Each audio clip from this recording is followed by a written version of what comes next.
Hi గారు, welcome to our channel. ప్రస్తుతం మనతో పాటు దాము బాలాజీ గారు సీనియర్ జర్నలిస్ట్ ఉన్నారు. వాటితో ఒకసారి మాట్లాడదాం. సో నమస్కారం సార్. నమస్తే. సో సినిమా ఇండస్ట్రీకి మహిళా కమిషన్ చైర్మన్ శారదా నేరల గారు అయితే ఒక సీరియస్ వార్నింగ్ అయితే ఇచ్చారు.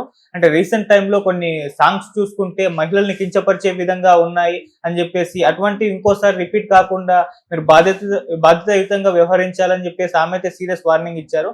మరి అప్కమింగ్ ఫిలిమ్స్ లో అటువంటి లేకుండా ఉండడం సాధ్యమేనా? ఇప్పుడు మహిళా కమిషన్ సీరియస్ అయిపోయింది కాబట్టి దీనిపైన మరి వీళ్ళు కూడా దృష్టి సారించే అవకాశం ఏమన్నా ఉందా? ఏం చెప్తారు సార్ దీనికి సంబంధించి? తెలంగాణ స్టేట్ ఉమెన్స్ కమిషన్ మహిళా కమిషన్ తెలుగు సినిమా ఇండస్ట్రీకి ఒక సీరియస్ వార్నింగ్ ఇచ్చిందని వార్తలు వస్తున్నాయి. అంటే ఆమె ఏం చెప్పిందంటే, ఇటీవల కాలంలో తెలుగు సినిమాల్లో అశ్లీలత పెరిగిపోయింది. దీనివల్ల మహిళల పట్ల సమాజంలో చిన్న చూపు వచ్చే అవకాశం ఉంది. సో ఇది సినిమా అనేది విపరీతంగా ఇన్ఫ్లుయెన్స్ చేస్తుంది కాబట్టి ముఖ్యంగా యూత్ని.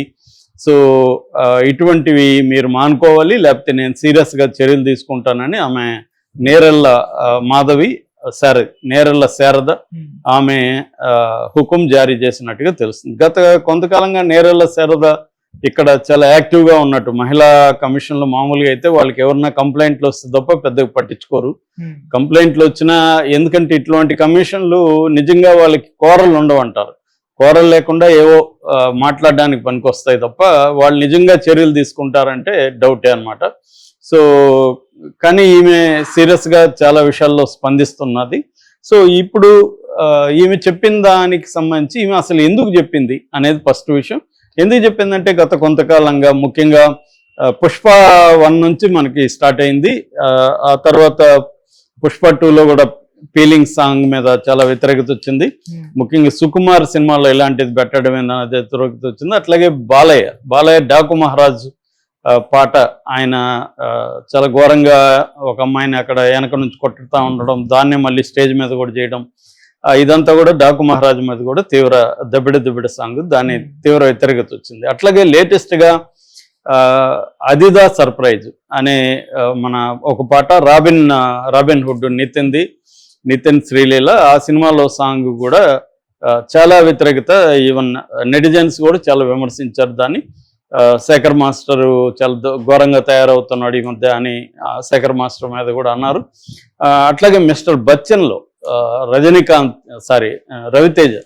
రవితేజ మిస్టర్ బచ్చన్లో ఒక అమ్మాయి వెనక జోబీ బిట్టించి దాని కోసం కావాలని అక్కడ చేయిలో జోపి ఇవన్నీ చేశాడు. సో ఇవి చాలా తీవ్ర వ్యతిరేకత వచ్చింది, జనాల్లో కూడా వచ్చింది. దాన్నే ఈమె రిఫ్లెక్ట్ చేసింది. అయితే ఇక్కడ ఇండస్ట్రీ ఏమి స్పందిస్తూ ఉంది, ప్రజలు ఏమనుకుంటున్నారు, ఈమె ఎందుకంటే ప్రజల అభిప్రాయాన్ని కూడా అడిగింది, దీని మీద మీ అభిప్రాయాలు చెప్పండి అని కూడా అడిగింది. అట్లాగే ఈమెకు లీగల్గా సినిమాలో ఏది ఉండాలి ఏది ఉండకూడదని తేల్చే అధికారం ఈమెకు ఉందా, అంటే ఈమెకంటే ఈ మహిళా కమిషన్కు ఉందా అనేది కూడా ఇప్పుడు చర్చకు వచ్చింది.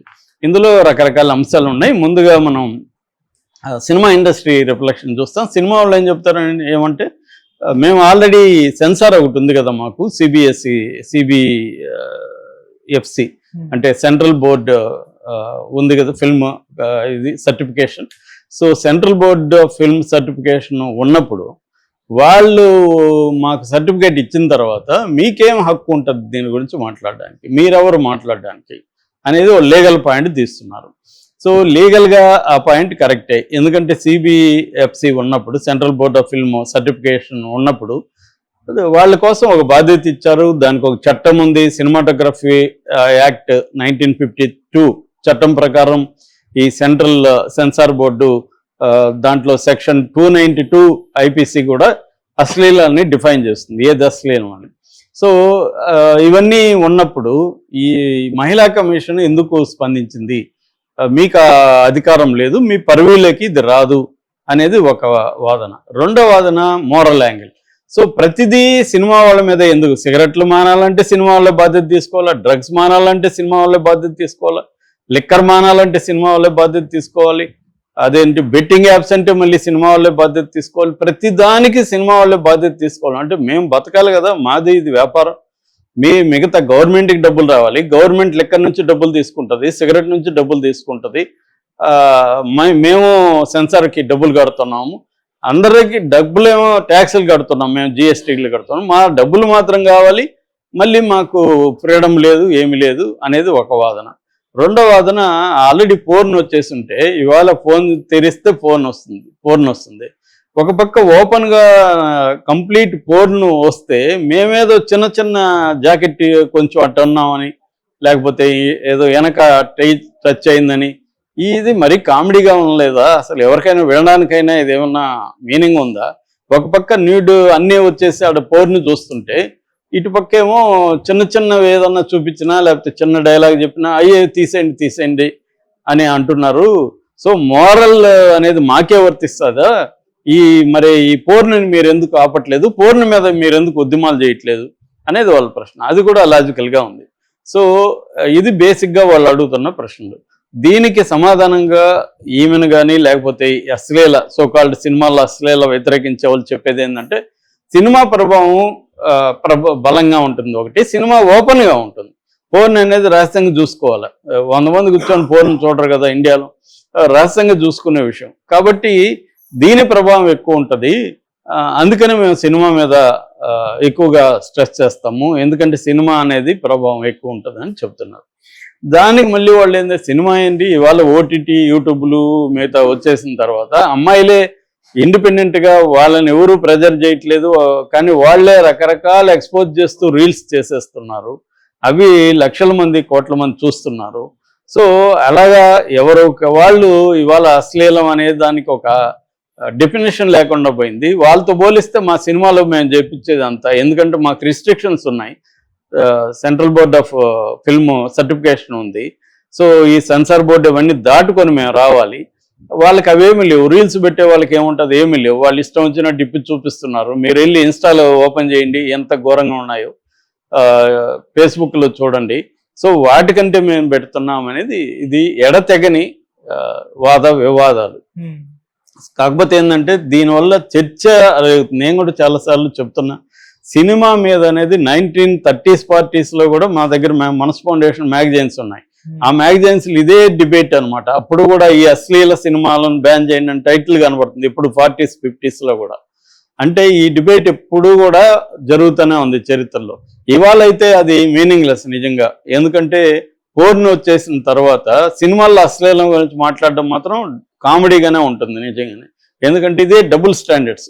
అంటే ప్రభుత్వం తన బాధ్యతలను తప్పించుకోవడానికి ఇంకెవరినో బలి చేయడం. అలాగా వీళ్ళ చేతగాక, నిజానికి దమ్ముంటే మహిళా కమిషన్లు కావచ్చు, మహిళా సంఘాలు కావచ్చు, ఎవరైనా సినిమాల అశ్లీలం గురించి మాట్లాడేవాళ్ళు ఫోన్ బ్యాన్ చేయించండి మీరు దమ్ముంటే. సెంట్రల్ గవర్నమెంట్ అనుకుంటే ఫోన్ బ్యాన్ చేయలేదా? చేయగలదు. కానీ ఎందుకు చేయట్లేదు వాళ్ళు? వాళ్ళేదో నామకాయ వస్తే కొన్ని సైట్లు చేస్తారు, మళ్ళీ యూఆర్ఎల్ వచ్చేస్తాయి. అన్ని పోర్న్ సైట్లు వాళ్ళు బ్యాన్ చేసిన ప్రతి పోర్న్ సైట్ను చూడొచ్చు. వాళ్ళ పేరుకు బ్యాన్ చేశారు. ఎందుకంటే వాడు యూఆర్ఎల్ మార్చేస్తాడు, ఎక్కడ ఉంటాడు. బెట్టింగ్ యాప్లు కూడా అంతే. బెట్టింగ్ యాప్ల్ని ప్రమోట్ చేసే వాళ్ళ మీద యుద్ధాలు చేస్తున్నారు తప్ప బెట్టింగ్ యాప్ల మీద ఎవడు యుద్ధం చేయట్లేదు. సో బెట్టింగ్ యాప్ల మీద యుద్ధం చేయకుండా ప్రమోషన్లో వాళ్ళ మీద పడి ఏడిస్తే వాళ్ళు ఇంకొకరి దగ్గర చేయించుకుంటారు, హాలీవుడ్ వాళ్ళని దింపుతారు రేపు. సో వీళ్ళు చేయకపోతే ఇంకొకరు చేస్తారు. అదే హర్షద్ సాయి అన్నాడు, మేము చేయకపోతే ఇంకొకటి చేస్తారు. అది కరెక్టే కదా. అసలు మూలాన్ని నువ్వు నిర్మూలించకుండా, రోగాన్ని నిర్మూలించకుండా సిమ్టమ్ని నిర్మూలించినట్టు ఉంది. ఇది రోగాన్ని కదా నిర్మూలించాలి. సో ఇది డబుల్ స్టాండర్డ్స్ మన ఇండియన్ దీంట్లోనే ఉంది. బయటేమో లక్షలాది జంతువులను చంపి తింటుంటాం రోజు. సినిమాలో ఏదన్నా ఒక పెట్టబోయినా ఒక కోడి పోతే కూడా దానికి సర్టిఫికేట్ లేకపోతే ఆ సీన్ తీసామంటారు. అదే కోళ్ళు తింటా ఉంటాం రోజు. ఇది డబుల్ స్టాండర్డ్, హిపోక్రసీ బేసిక్గా. సో రెండోది, ఈమెకేమి అధికారం లేదు. ఈమె కాసేపు మాట్లాడాల్సిందే, ఫైనల్గా ఈమె తేల్చేది ఏమి ఉండదు. సో ఆమె చర్చకి దారి తీసే విధంగా ఆమె మాట్లాడింది తప్ప ఆమెకేమీ అధికారం ఉండదు. ఈవెన్ కోర్టులే ఒకసారి సెన్సార్ ఇచ్చేసినాక మేమేం చేయలేమని కోర్టులే చెప్తున్నారు.